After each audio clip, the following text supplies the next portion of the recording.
नमस्कार, स्वागत है आपका लोकतंत्र 2017 के आज के सफर में। आपके साथ मैं हूं दीपक डोभाल। शुरुआत हेडलाइंस के साथ।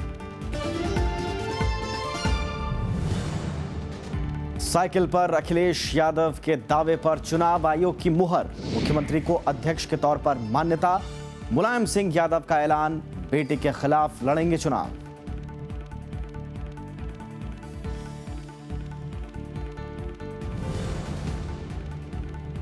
बीजेपी ने जारी की प्रत्याशियों की सूची। उत्तराखंड में 70 में से 64 सीटों पर उम्मीदवार घोषित, तो उत्तर प्रदेश में 149 सीटों पर नामों का ऐलान।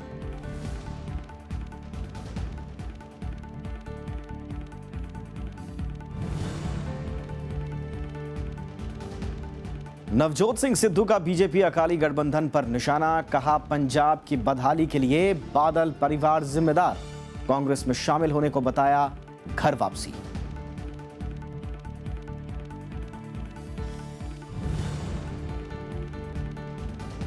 और गोवा में मुख्यमंत्री लक्ष्मीकांत पार्सेकर ने भरा पर्चा।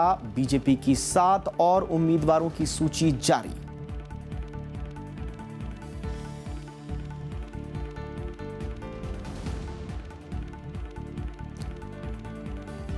और बुलेटिन में हमेशा की तरह हम आगे बात करेंगे अलग अलग शहरों में मौजूद राज्यसभा टीवी संवाददाताओं से, लेकिन सबसे पहले बात करेंगे उत्तर प्रदेश की।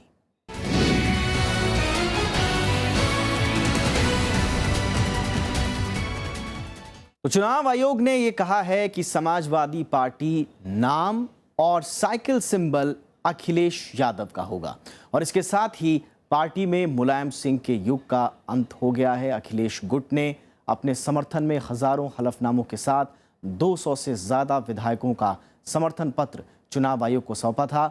अपने 42 पन्नों के आदेश में आयोग ने यह माना है कि अखिलेश गुट ही असली समाजवादी पार्टी है, और साथ ही साथ चुनाव आयोग ने यह भी साफ कर दिया है कि अखिलेश यादव ही समाजवादी पार्टी के राष्ट्रीय अध्यक्ष होंगे। इस वक्त हमारे साथ पंचानन मिश्रा हमारे संवाददाता लखनऊ से जुड़ चुके हैं, उनका रुख करते हैं। पंचानन, चुनाव आयोग के इस फैसले के बाद किस तरह की राजनीतिक गहमा गहमी देखी जा रही है?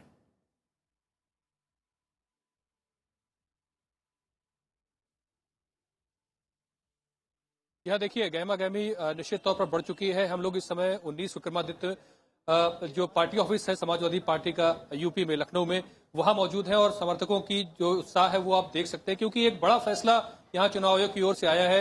लगातार ये उहापोह की स्थिति बनी हुई थी कि ये पार्टी का सिंबल मिलेगा या नहीं मिलेगा, और मिलेगा तो किसे मिलेगा, और नहीं मिलेगा तो फ्रीज हो जाएगा, तो फिर क्या करेंगे, दूसरे प्लान बी पे काम करेंगे। तो ये एक बड़ी चीज थी जो साफ हो गया है कि अखिलेश यादव को मिलेगा, और जिससे कि अब समर्थक जो है वो आगे चुनाव में बढ़कर अपनी जो है उम्मीदवारी जता सकते हैं। आगे लिस्ट भी जो है वो क्लियर हो सकती है। लेकिन एक जो बड़ी चीज हम लोग यहाँ पर देख रहे हैं, जो अभी जो चुनाव आयोग की तरफ से जो फैसला सुनाया गया है, उसमें मुलायम सिंह की तरफ से जो बोला गया है वहां पर वो काफी कुछ, उसको आप कह लीजिए, चौंकाने वाला भी है। क्योंकि किसी भी मुलायम सिंह ने कोई ऐसा सबूत नहीं दिया जिसमें किसी सांसद या विधायक की तरफ से ये कहा गया हो कि जो अखिलेश यादव ने जो हलफनामे पेश किए वो जो है कुछ गलत थे या फोर्स थे। तो आप कह सकते हैं कि एक तरफ से ये क्या ऐसा लगता है कि पहले से कुछ स्क्रिप्टेड तो नहीं था। तो ये भी हमको देखना होगा, जो डिटेल हम उसको अगर पढ़ेंगे।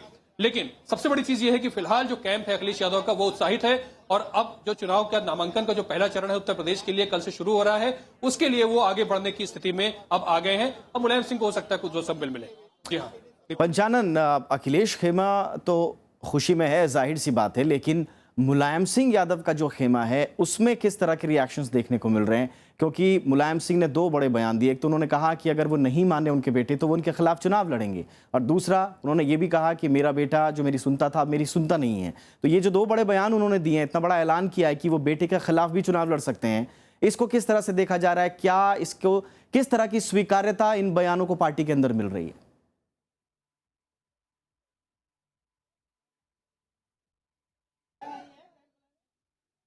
देखिए, यहाँ जो पार्टी के समर्थक हैं, चाहे वो दोनों ही खेमे के हों, मुलायम सिंह के बयान पे जो मुलायम सिंह का खेमा है वो तो कुछ बोलने की स्थिति में नहीं है। लेकिन अखिलेश जो खेमा है उनको ये लगता है कि एक पिता है, वो इन बातों को, कठोर बातों को बोल जरूर रहे हैं, लेकिन ऐसा कुछ होगा नहीं। हाँ, लेकिन ये जो आज मुलायम सिंह यादव ने जो आलोचना की है अखिलेश यादव की, मुझसे मिलने नहीं आते, तो आज जैसे ही ये सिंबल अलॉट हुआ अखिलेश यादव को हमने यहीं सर जाते हुए देखा कि मुलायम सिंह यादव के घर वो पहुंचे, और वहां से जाकर उनका जो है वो उन्होंने आशीर्वाद दिया। तो कहीं ना कहीं ये बैलेंस करने की कोशिश है, और आगे अभी देखना होगा, क्योंकि अब जो एज है वो अखिलेश यादव के साथ है।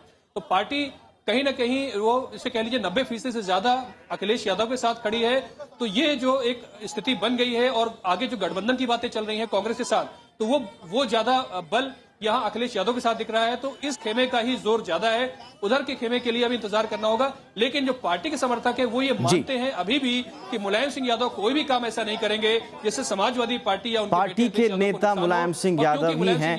ये फिलहाल हर जगह से सुनाई दे रहा है। लेकिन फिलहाल हम देखते हैं उस सफर को, जब ये पूरा का पूरा फैसला आया, क्या घटनाक्रम था, देखिए इस खास रिपोर्ट के जरिए। आखिरकार समाजवादी पार्टी के नाम और सिंबल को लेकर विवाद खत्म हो गया। चुनाव आयोग ने साइकिल चुनाव चिन्ह और समाजवादी पार्टी के नाम पर अखिलेश यादव का दावा सही माना। सोमवार देर शाम अपने फैसले में आयोग ने कहा कि अखिलेश यादव ही समाजवादी पार्टी के अध्यक्ष हैं। पार्टी में स्प्लिट जरूर हुई, लेकिन पार्टी एक तरफ थी, और इसलिए मैं आपके माध्यम से इलेक्शन कमीशन को भी धन्यवाद देना चाहूँगा। 2-1 दिन के अंदर प्रत्याशियों की सूची पहले 2 फेज की तो जारी हो ही जाएगी, क्योंकि अभी तो हम लोगों को यही निश्चय नहीं था कि क्या होगा। समाजवादी पार्टी में विवाद के बाद मुलायम सिंह और अखिलेश यादव गुटों ने समाजवादी पार्टी के चुनाव चिन्ह को लेकर चुनाव आयोग में दावा किया था। आयोग ने इस मामले में दोनों पक्षों को सुना और अपना फैसला सुरक्षित रख लिया था।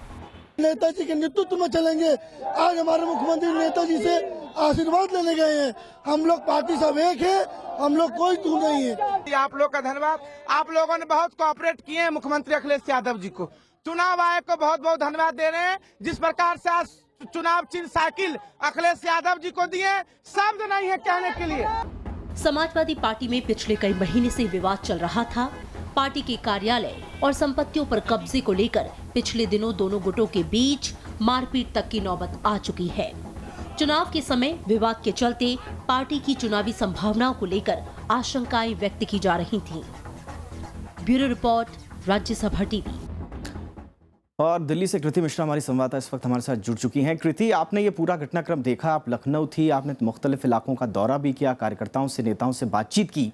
क्या आपको लगता है इतने कम समय में, कल से नामांकन शुरू हो जाएगा, इतने कम समय में, रामगोपाल यादव भी कह रहे थे कि टिकट फाइनल नहीं हुए, हम पसोपेश में थे, तो ये क्या तैयारियों पर इसका असर देखेगा इस लेट लतीफी का? और दूसरा, बड़ा संक्षेप में आपसे जानना चाहूंगा कि अब किस तरह के गठबंधन उभर कर सामने आ सकते हैं उत्तर प्रदेश में? कृति, संक्षेप में।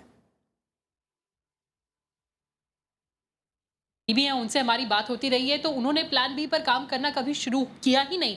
उनका कहना था कि साइकिल पर सिर्फ उनका हक है, और आज इलेक्शन कमीशन ने भी ये साफ कर दिया है। तो लगातार ये जो पार्टी की लिस्ट है, जो कैंडिडेट्स की लिस्ट है, जो अलायंस का काम है, ये लगभग दीपक पूरा हो चुका है। हाँ, ये मीडिया में या पब्लिक में नहीं आ पाया, लेकिन जो सीएम के करीबी हैं उनको पता है कि सारा काम, यहाँ तक कि पोस्टर पे किसकी किसकी फोटो आनी है, वो भी लगभग तय हो चुका है। आज ही मेरी किसी से बात हो रही थी सीएम के करीबी से, उनसे मैंने पूछा कि आपका प्लान बी क्या होगा अगर आपको साइकिल सिंबल नहीं मिलता है, तब भी उन्होंने साफ कर दिया कि साइकिल पर सिर्फ और सिर्फ उनका हक होगा। तो तैयारियां लगभग पूरी हैं। अब बहुत जल्द ही हमें कल ऐलान सुनने को मिल सकता है कैंडिडेट्स का भी, क्योंकि कल से नॉमिनेशन भी शुरू हो रहा है, और अलायंस भी अब बहुत, यानी कि अखिलेश खेमा पहले से कॉन्फिडेंट था और उस हिसाब से चुनाव की तैयारियां भी की गई थी, और शायद ये बात आने वाले एक आध दिन में साफ भी हो जाएगी, क्योंकि रामगोपाल यादव कह रहे हैं कि एक आध दिन में उम्मीदवारों की लिस्ट भी जारी हो जाएगी। बहुत बहुत शुक्रिया कृति इस तमाम जानकारी के लिए। और इधर बीजेपी ने उत्तर प्रदेश के लिए उम्मीदवारों की सूची जारी कर दी है। उत्तर प्रदेश के लिए जारी पहली सूची में 149 उम्मीदवारों के नाम हैं। चुनाव समिति के सचिव जेपी नड्डा ने उम्मीदवारों के नाम का ऐलान किया। बीजेपी ने सरधना से संगीत सोम को टिकट दिया है। गाजियाबाद से अतुल गर्ग और मथुरा से श्रीकांत शर्मा को बीजेपी उम्मीदवार बनाया गया है। वहीं अमरोहा के नौगावा सादात सीट से चेतन चौहान को टिकट दिया गया है।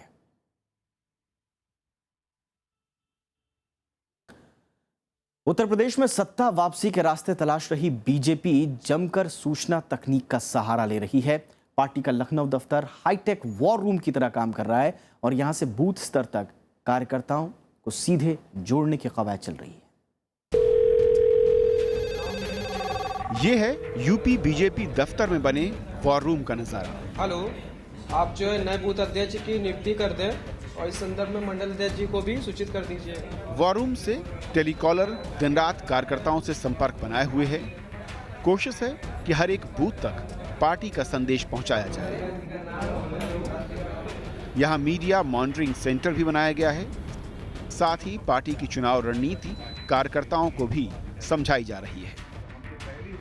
सर, हम लोग इस समय सेक्टर संयोजक जी को कॉल कर रहे हैं कि वो किस सेक्टर से संयोजक हैं। बूथ लेवल के कार्यकर्ताओं का वेरिफिकेशन कर रहे हैं। बीजेपी की ये चुनावी तैयारी बीते 1 साल से चल रही है। प्रदेश की सभी 403 विधानसभा सीटों में पार्टी की वीडियो वॉल वैन प्रचार कर रही है। और उसका नियंत्रण इसी वॉर रूम से हो रहा है।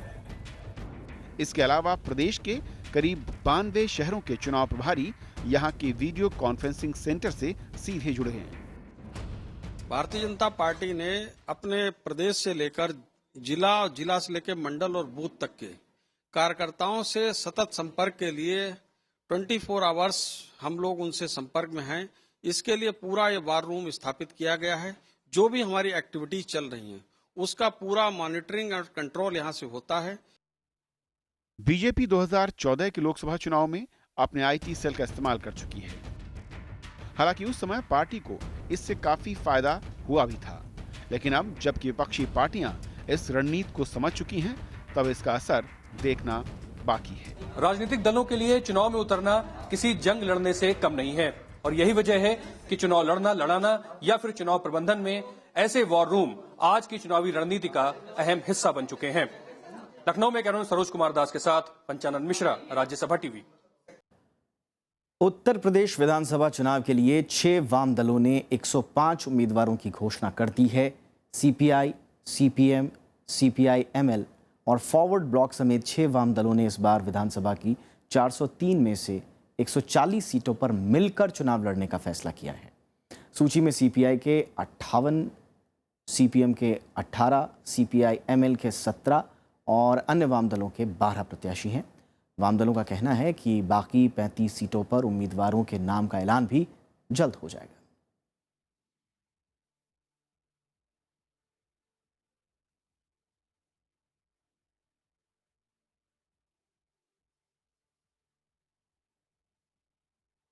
और अब बात उत्तराखंड की।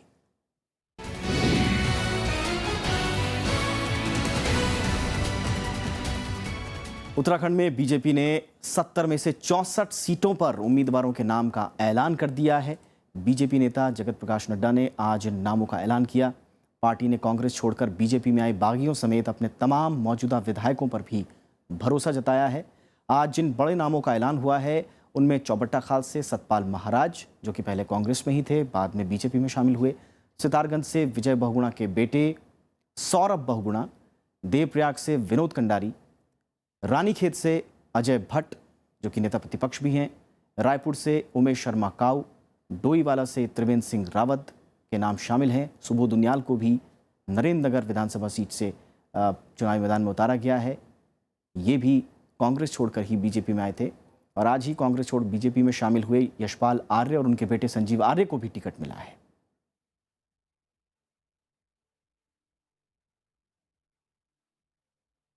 और हमारे संवाददाता प्रणव गोस्वामी इस वक्त हमारे साथ जुड़ चुके हैं। प्रणव, ये जो लिस्ट है सोशल मीडिया पे इसका रिएक्शंस भी मैं देख रहा था। सब जगह ये कहा जा रहा है कि जो कांग्रेस के बागी विधायक थे उन्हीं को ज्यादातर टिकट दिया गया है। तो ये जो रणनीति है, टिकट देने में इतना वक्त लगाया बीजेपी ने और अब जो चेहरे आ रहे हैं सामने वो कांग्रेस के ही एक तरह से सामने आए हैं मोटे तौर पर अगर देखा जाए। तो इसका फायदा नुकसान किस तरह से देखा जाए बीजेपी के लिए? देखिए, इस बार बीजेपी ने जो अपनी रणनीति बनाई थी वो साफ था कि उत्तर प्रदेश और उत्तराखंड, क्योंकि आज ये 2 राज्य हैं जिनके उम्मीदवारों की लिस्ट जारी हुई है, पहली लिस्ट जारी हुई है और लगभग उत्तराखंड के सभी उम्मीदवारों की लिस्ट आ गई है। उत्तर प्रदेश में 149 उम्मीदवारों की लिस्ट है। तो ये जो रणनीति थी वो साफ थी कि विनिबिलिटी, जो जीत की जो क्षमता है, जीत की जो योग्यता है, इसको सबसे बड़ा पैमाना माना गया है। और बार बार बीजेपी तरफ से कहा जाता रहा कि हमारे लिए बाहरी कोई भी नहीं है जिसने बीजेपी का दामन थाम लिया, वो अब बीजेपी का हिस्सा है। और उसके बाद जातीय समीकरण को देखना, उसके अलावा जीत की क्षमता को देखना, उस इलाके में किस तरह का प्रभाव है उसको देखना, ये सब महत्वपूर्ण है टिकट वितरण में। हालांकि जो पुराने और इसका कितना कार्यकर्ता फायदा उनके मिलता है बीच में बीजेपी जरूर को, ये नाराजगी देखने वाली है बात और होगी। जो बाहर शुक्रिया से आए हुए प्रणव इस तमाम जानकारी के लिए। उत्तराखंड में राहुल गांधी ने चुनावी प्रचार का आगाज कर दिया है। ऋषिकेश में कार्यकर्ताओं को संबोधित करते हुए उन्होंने केंद्र सरकार की खूब आलोचना की। उन्होंने राज्य की हरीश रावत सरकार के कामकाज को प्रदेश के हित में बताया। रैली को मुख्यमंत्री हरीश रावत और प्रदेश अध्यक्ष किशोर उपाध्याय ने भी संबोधित किया। ऋषिकेश में कांग्रेस कार्यकर्ताओं को संबोधित करते हुए पार्टी उपाध्यक्ष राहुल गांधी ने प्रधानमंत्री नरेंद्र मोदी पर निशाना साधा। उन्होंने खादी ग्रामोद्योग कैलेंडर विवाद, नोटबंदी, आरबीआई की स्वायत्तता के मुद्दे पर सरकार की जमकर आलोचना की। पॉलिसी बनाओ तो बंद कमरों में बनाओ, बिना किसी से पूछे बनाओ, 1 मिनट में बनाओ, कोई फर्क नहीं पड़ता। ये 2 विचारधाराओं की लड़ाई है। यहां सीने में 3 गोली खाएं, इस झंडे को यहां फहराने के लिए, उसको नरेंद्र मोदी जी ने परे कर दिया। कहते हैं इनकी कोई जरूरत नहीं है और नरेंद्र मोदी की फोटो आ गई। मुख्यमंत्री हरीश रावत ने भी रैली को संबोधित किया। उन्होंने दावा किया कि उनकी सरकार ने उत्तराखंड को तेजी से विकसित होते राज्यों की श्रेणी में लाकर खड़ा कर दिया है। 23 घंटे से ज्यादा बिजली देने वाले 3 राज्यों में आपका उत्तराखंड सम्मिलित है और सबसे सस्ती बिजली देने का काम कर रहे हैं। 1 साल के अंदर 1343 सड़कों पर इस समय निर्माण का काम चल रहा है और हम यदि इसी तेजी के साथ आगे बढ़ते रहे तो 2018 तक हम प्रत्येक गांव को सड़क से जोड़ने के संकल्प को आगे बढ़ाते हुए दिखाई देने का काम करेंगे। कांग्रेस प्रदेश अध्यक्ष किशोर उपाध्याय ने भी कार्यकर्ताओं को पंचायत स्तर पर पार्टी को जिताने के लिए कड़ी मेहनत करने की अपील की। हमारे ग्राम प्रधान, हमारे क्षेत्र पंचायत या हमारे कांग्रेसजनों की जिम्मेदारी है ये याद दिला करके कांग्रेस के साथ खड़ा करना है कि ये जो सरकार बनाने में कांग्रेस को आपकी आवश्यकता है। राहुल गांधी को सुनने के लिए प्रदेश के दूर दराज के इलाकों से आए कार्यकर्ता इस दौरान काफी उत्साहित नजर आए। कांग्रेस पार्टी की जितनी भी नीतियां हैं वो सब जो है जरूरतमंदों के लिए, गरीबों को लेके जो नीतियां बनाती है हमारी कांग्रेस पार्टी, और हमें विश्वास है पूरा कि जो हमारे कांग्रेस कार्यकर्ता हैं, कांग्रेस समर्थक हैं, वो जो है सहयोग करेंगे और उसका पॉजिटिव रिजल्ट निकलेगा। चौमुखी विकास होगा, ये हमें पूर्ण विश्वास है। हमारे पूरे उत्तराखंड की जनता को विश्वास है। हरीश रावत जी आ रहे हैं, कांग्रेस की सरकार आ रही है, ये हम दावे के साथ कह सकते हैं। उत्तराखंड में चुनावी बिगुल बजने के बाद कांग्रेस उपाध्यक्ष राहुल गांधी का ये पहला सम्मेलन था। बीजेपी पर उनके आक्रामक तेवर ने साफ कर दिया है कि उनका चुनावी एजेंडा नोटबंदी और ओआरओपी जैसे मुद्दे पर सरकार की तीखी आलोचना करना है। हालांकि प्रदेश में कांग्रेस के भीतर बढ़ती बगावत से पार्टी के सामने मुश्किलें भी खड़ी हो गई हैं। एक तरफ जहां वरिष्ठ कांग्रेसी नेता पार्टी का दामन छोड़ रहे हैं, ऐसे में राहुल गांधी ने कार्यकर्ताओं से अपील की है कि वो घर घर जाकर लोगों को जागरूक करें। ऐसे में देखना दिलचस्प होगा कि राहुल गांधी की इस अपील का कार्यकर्ताओं पर कितना असर पड़ता है। कैमरामैन संतोष यादव के साथ नवविक्रम सिंह, राज्यसभा टीवी, ऋषिकेश। और उत्तराखंड में विधानसभा चुनाव से पहले कांग्रेस को बड़ा झटका लगा। आज पार्टी के पूर्व अध्यक्ष यशपाल आर्य बीजेपी में शामिल हो गए। आर्य ने आज दिल्ली में बीजेपी अध्यक्ष अमित शाह से मुलाकात की। आर्य करीब 40 साल से कांग्रेस में थे। वो 6 बार विधायक भी रह चुके हैं। उत्तराखंड में फरवरी में चुनाव होने और यहाँ कांग्रेस और बीजेपी के बीच मुकाबला है। पिछले साल पूर्व मुख्यमंत्री विजय बहुगुणा समेत कांग्रेस के 9 विधायक बीजेपी में शामिल हुए थे। हालांकि आज जो जारी लिस्ट हुई है बीजेपी की तरफ से, उसमें यशपाल आर्य और उनके बेटे दोनों को टिकट दिया गया है बीजेपी की ओर से। जो कांग्रेस है उसमें काफी परिवर्तन दिखाई देता है। जो नीतियां थी, जो सिद्धांत थे, जो मूल्य थे, वो सब गायब से हो गए हैं। और अब चलते हैं पंजाब।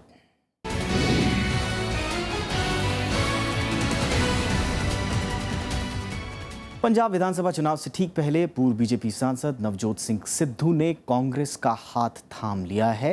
कांग्रेस ने जहां इसे पार्टी के लिए बेहतर संकेत कहा, तो वहीं शिरोमणि अकाली दल, बीजेपी और आम आदमी पार्टी ने सिद्धू की कड़ी आलोचना की। पिछले कई दिनों से चल रही अटकलों पर विराम देते हुए नवजोत सिंह सिद्धू कांग्रेस में शामिल हो गए। इस मौके पर पूर्व बीजेपी सांसद और पूर्व क्रिकेटर सिद्धू ने खुद को जन्मजात कांग्रेसी करार दिया। उन्होंने कहा कि वो वापस जड़ों की तरफ लौट गए हैं। मेरी ये घर वापसी है। मैं वापस घर आ गया। बाकी कुछ लोग टिप्पणियां कसते हैं, असर नहीं है। दुनिया में सबसे बड़ा रोग मेरे बारे में क्या कहेंगे लोग, असर नहीं है। सिद्धू ने कहा कि निजी लाभ के लिए नहीं बल्कि पंजाब की बेहतरी के लिए उन्होंने कांग्रेस का दामन थामा है। वहीं दूसरी तरफ विपक्षी पार्टियों ने इस पर कड़ी प्रतिक्रिया जताई। शिरोमणि अकाली दल और आम आदमी पार्टी ने कहा कि कुछ महीने पहले तक सिद्धू कांग्रेस की आलोचना करते नहीं थकते थे और अब कांग्रेस में शामिल होकर उन्होंने पंजाब की जनता को छला है। जो दल बदलू हैं, इनका जो सौदे करते हैं कि मुझे क्या दोगे क्या दोगे, पब्लिक नहीं जानती इनको। इसलिए कोई बात नहीं है, प्रेस में आप लिख देते हैं ये हो गया सिद्धू आ गया, फिर क्या। जो अपनी माँ पार्टी को छोड़ के आया है, जिसने उसको इज्जत दी, जिसमें उसने पॉलिटिक्स में लाया, उंगली पकड़ कर आगे लाया, उसको छोड़ के आया, इससे बुरी बात क्या है। कांग्रेस को एक बहुत ही भ्रष्ट पार्टी और कांग्रेस को एक कातिल जमात कहते थे। आज सिद्धू साहब का वहाँ पे जाना मुझे तो समझ नहीं आ रही कि ये कैसे वो वहाँ पे रिकंसाइल करेंगे। सिद्धू साहब को देख के जब वो पाकिस्तान के लिए खेलते थे सारा देश ताड़ियां बजाता था। जब वो कांग्रेस को भ्रष्ट पार्टी मुन्नी से ज़्यादा बदनाम कहते थे, वो आधे से ज़्यादा देश ताड़ियां बजाता था। मैंने आज ये क्या किया सिद्धू साहब ने, हमें तो समझ नहीं आ रही। वहीं कांग्रेस ने कहा कि सिद्धू के आने से पार्टी और ज्यादा मजबूत हुई है और पंजाब चुनाव में उसे इसका फायदा मिलेगा। निश्चित तौर पे नवजोत सिंह सिद्धू एक पॉपुलर फेस है हिंदुस्तान में और उनके आने से जो कांग्रेस की कैंपेन है उसको और बूस्ट मिलेगा। समय का प्रश्न नहीं है, प्रश्न कंटेंट का है कि वो लोगों तक अपनी बात कैसे पहुंचा सकते हैं। सिद्धू ने कहा कि पार्टी उन्हें जहां से कहेगी वो वहां से चुनाव लड़ने को तैयार है। पंजाब में 4 फरवरी को सभी सीटों पर मतदान है और नामांकन भरने की तारीख 18 जनवरी को खत्म हो रही है। Bureau report, Rajya Sabha TV. चुनाव के लिए आम आदमी पार्टी ने स्टार प्रचारकों की सूची जारी कर दी है। चुनाव आयोग को सौंपी गई सूची में पार्टी के राष्ट्रीय संयोजक अरविंद केजरीवाल, बॉलीवुड अभिनेत्री गुलपनाग, कुमार विश्वास, बंद सिंह झब्बर और भगवंत मान, संजय सिंह समेत HS फुल्का के नाम भी शामिल हैं। दिल्ली सरकार के कई मंत्रियों के नाम भी इस सूची में शामिल हैं। इनमें उप मुख्यमंत्री मनीष सिसोदिया, सत्येंद्र जैन प्रमुख हैं। प्रकाश सिंह बादल के खिलाफ चुनाव लड़ने वाले जरनैल सिंह भी पंजाब में स्टार प्रचारक की भूमिका में नजर आएंगे। विशाल दहिया इस वक्त चंडीगढ़ से हमारे संवाददाता हमारे साथ जुड़ चुके हैं। विशाल, कांग्रेस से मुतल्लिक सवाल मेरा है, सिद्धू के आने से कांग्रेस उत्साहित जरूर है, लेकिन स्ट्रैटेजी क्या होगी सीटों के बंटवारे को लेकर, सीटों पर उम्मीदवार उतारने को लेकर, इस बारे में कोई जानकारी आपके पास?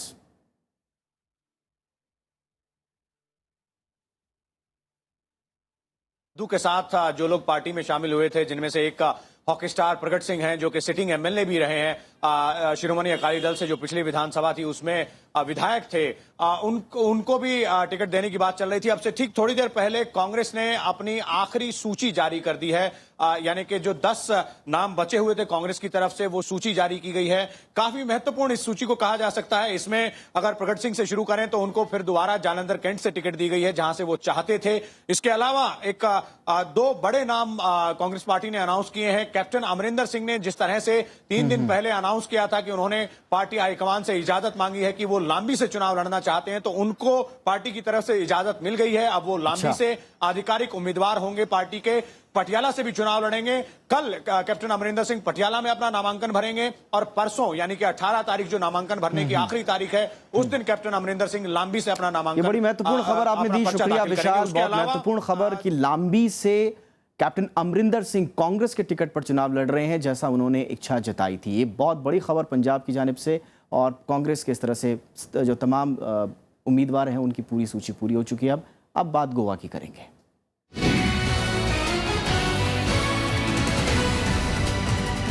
बीजेपी ने सोमवार को गोवा विधानसभा चुनाव के लिए 7 और उम्मीदवारों के नाम घोषित कर दिए हैं। पार्टी ने राज्य में अब तक कुल 40 में से 36 उम्मीदवारों के नामों का ऐलान कर दिया है। पार्टी ने अपने 2 मौजूदा विधायक माये से अनंत शेत और कनाकोना से रमेश तावड़कर को टिकट नहीं दिया है। उनकी जगह प्रवीण जानते और विजय ए पई खोट को टिकट दिया गया है। इससे पहले पार्टी ने 12 जनवरी को 29 उम्मीदवारों के नामों का ऐलान किया था, जिसमें 17 वर्तमान विधायक थे। गोवा में 4 फरवरी को मतदान होना है। और गोवा के मुख्यमंत्री लक्ष्मीकांत पार्सेकर ने सोमवार को नामांकन दाखिल किया। पार्टी ने लक्ष्मीकांत पार्सेकर को मंडरेम से चुनावी मैदान में उतारा है। बीजेपी ने पार्सेकर को इस बार मुख्यमंत्री के चेहरे के तौर पर पेश नहीं किया, लेकिन नामांकन के बाद पार्सेकर ने दावा किया कि राज्य में बीजेपी एक बार फिर से बहुमत के साथ आ रही है।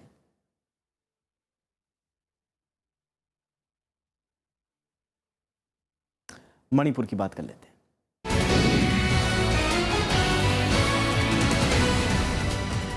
नगा आंदोलन के चलते मणिपुर में चुनाव आयोग की समस्याएं काफी बढ़ गई हैं। इससे निपटने के लिए मणिपुर सरकार ने भले ही नगा लोगों की मांग पर ध्यान न दिया हो, लेकिन चुनाव आयोग ने अपने तरीके से उनके जले पर मरहम लगाने की कोशिश की है। जाते जाते आपको इसी खास रिपोर्ट के साथ छोड़े जा रहे हैं। नमस्कार। मणिपुर में विधानसभा चुनाव की घोषणा के ठीक पहले बनाए गए 7 नए जिलों को चुनाव के काम से अलग रखने का फैसला लिया गया है। चुनाव आयोग प्रदेश के पुराने 9 जिलों की प्रशासनिक मशीनरी के माध्यम से ही काम करेगा। स्टेट ने ये रिकमेंडेशन किया इलेक्शन कमीशन को कि पुराना जो सिस्टम था वही चले, क्योंकि अब इलेक्शन बहुत नज़दीक आ गया है।